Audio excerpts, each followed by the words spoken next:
दोस्तों, आरती सौरभ सहदेव चैनल पर आपका एक बार फिर से स्वागत है। तो आज हम फिर से लेकर आए हैं आपके लिए एक नई कहानी। तो आज की कहानी है हमारी भेड़िए और सारस की कहानी। तो चलिए दोस्तों, कहानी को हम शुरू करते हैं। एक जंगल में एक दुष्ट और लालची भेड़िया रहता था। एक दिन उसने एक हिरन का शिकार किया। शिकार के बाद वह अपने लालच पर नियंत्रण नहीं रख पाया और जल्दी जल्दी उसे खाने लगा। इस जल्दबाजी में एक हड्डी उसके गले में अटक गई। हड्डी अटक जाने पर वह बहुत परेशान हो गया। अब उससे न कुछ खाते बन रहा था और न ही पीते। उसने बहुत कोशिश की कि किसी तरह हड्डी उसके गले से निकल जाए, लेकिन सारी कोशिश बेकार गई। अंत में उसने किसी से सहायता लेने का विचार किया। वह सोचने लगा कि ऐसा कौन है जो उसके गले की हड्डी का टुकड़ा निकाल सकता है।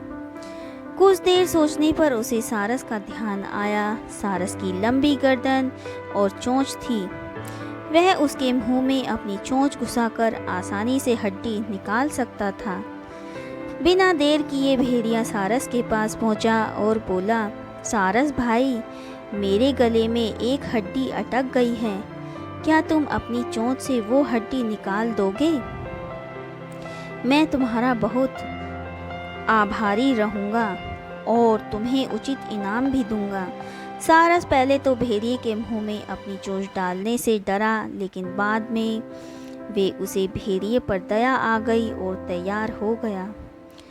भेड़िया मुंह खोलकर खड़ा हो गया और सारस ने उसमें अपनी चोंच डाल दी, लेकिन उसकी चोंच हड्डी तक नहीं पहुंच पाई। तब उसे अपनी आधी गर्दन भी भेड़िए के मुंह में घुसानी पड़ी। सारस की गर्दन मुंह में जाते ही लालची भेड़िए के मन में लालच जागने लगा।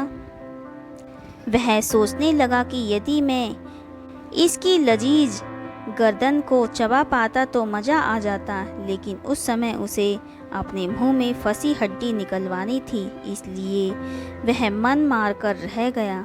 कुछ ही देर में सारस ने उसके गले से हड्डी निकाल दी। हड्डी निकलते ही भेड़िया जाने लगा। न उसने सारस को धन्यवाद दिया, न ही इनाम। सारस ने उसे रोककर कहा, मेरा इनाम कहाँ है?